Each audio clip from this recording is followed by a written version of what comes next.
Well, this headline screaming at the top of the Wall Street Journal editorial page this morning: time for a Fed pause. President Trump then did the tweet version of, what he said. His early morning tweet is on your screen. I hope the people over at the Fed will read today's Wall Street Journal editorial before they make yet another mistake. Also, don't let the market become any more illiquid than it already is. Stop with the 50 Bs. Feel the market. Don't just go by meaningless numbers. Good luck. So, folks, at this time tomorrow, we will know which path the Federal Reserve takes as Fed Chief Jay Powell announces right before this hour tomorrow his decision on whether to hike interest rates. Wall Street Journal chief economics commentator Greg Ip has an uncanny ability to read all kinds of tea leaves with the economy and the Fed, and he joins us now. We're glad to see you, Greg. Thanks, first, Liz. give us your guess. Will the Fed hike or not tomorrow? I think they will raise rates tomorrow. They've had plenty of opportunities to sort of like steer the markets in a different direction, and they have not taken those opportunities. I think the real question that everybody is wondering about is what do they say about the future? They have this dot plot which implies two to three rate increases next year. That could change. But I think it's more likely that Jay Powell, the chairman, is going to try and give the following message.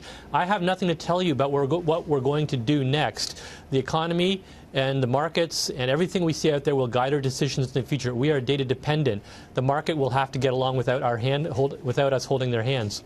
Yeah, and to put this really fine point on it, folks, this hour, right now, during this time, Jay Powell will be giving his news conference, right, Greg? That's right. And the journalists who will be there, including our journalists from Fox Business, will be peppering him with all kinds of questions. Did the president pressure you to move one way or another? Or are you ignoring signs that there's a global slowdown? And what do you suspect that he will say?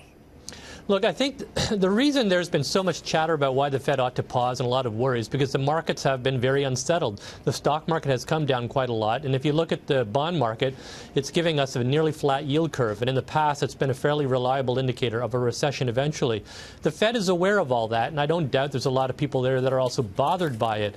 But they're driven first and foremost by the data on the real economy. That's what their mandate is. What is employment doing? What is output doing? What are factories doing? What's inflation doing? Well, employment looks great. It is incredibly tight. The jolts, the job openings and labor turnover is unbelievably strong, and we've got a robust picture there.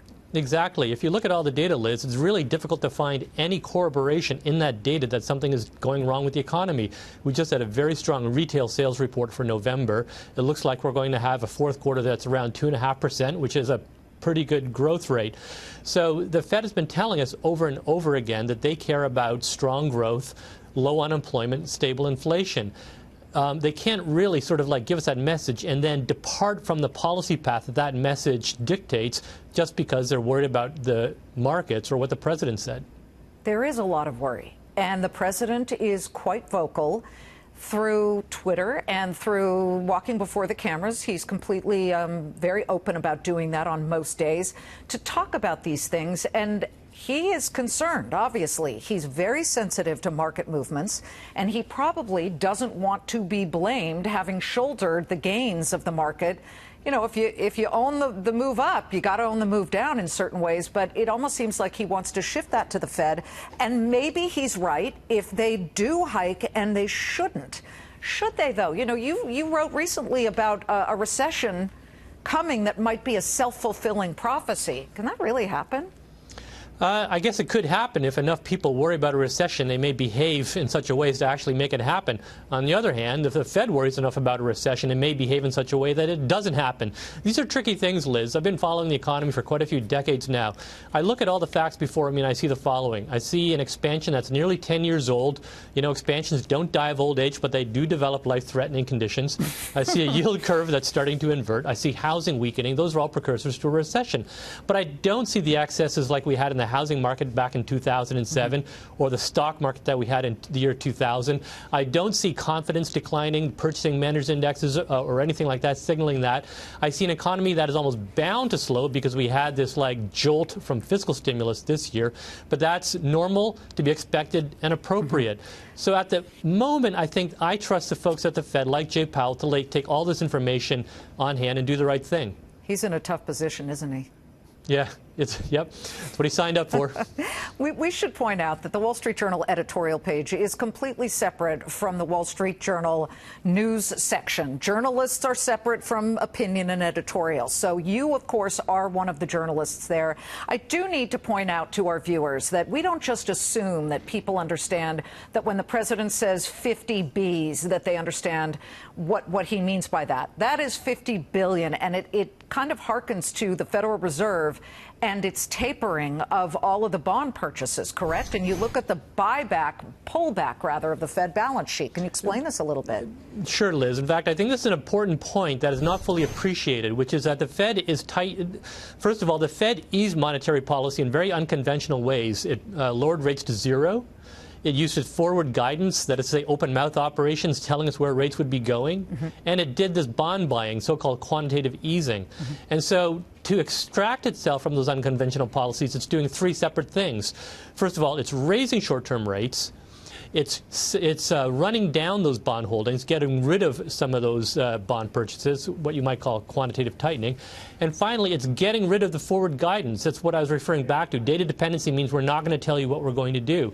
I don't think a lot of folks in the markets are used to the fact that as unconventional as the easing was, we now have this unconventional tightening, and it may be eroding confidence around the margins in a way that a lot of people don't realize. That is something that I think the Fed needs to keep in mind, to be aware of the fact that their actions are not just impacting us because they raised the short-term rate 25 basis points, but because they're also like getting rid of these bonds in the background and not holding the market's hands any longer. All those factors, I think, mean that the usual heartburn that accompanies Fed tightening might be multiplied this time around. And we should also point out the Federal Reserve makes it very clear their mandate has nothing to do with the stock market. Unfortunately, what they do, and I've been doing this a long time, moves the markets. And as the Fed goes, so go the markets. I want to end on this. If Jay Powell and company hike rates for that fourth time this year, and then they stop, and we somehow do fall into a recession, will it be because he went with this last fourth rate hike? I don't know. I mean, so many things could happen after that fourth rate hike. If, given that my personal, and I think the consensus forecast that the economy does okay over the next year, the scenario you're describing means there was something we didn't anticipate. Maybe China suddenly falls out of bed. Maybe the price of oil collapses. Maybe it goes to $150. So, you know, it's kind of a pointless exercise trying to decide what we might otherwise have done given a different set of circumstances. Given what they know, look, I've followed these guys for quite a while. I think they're going to make the best possible decision given what they know today. Okay. And already the Fed funds futures pits are not betting on a January hike. There's just a 3.2% bet that it will happen. Greg, thank you for your perspective.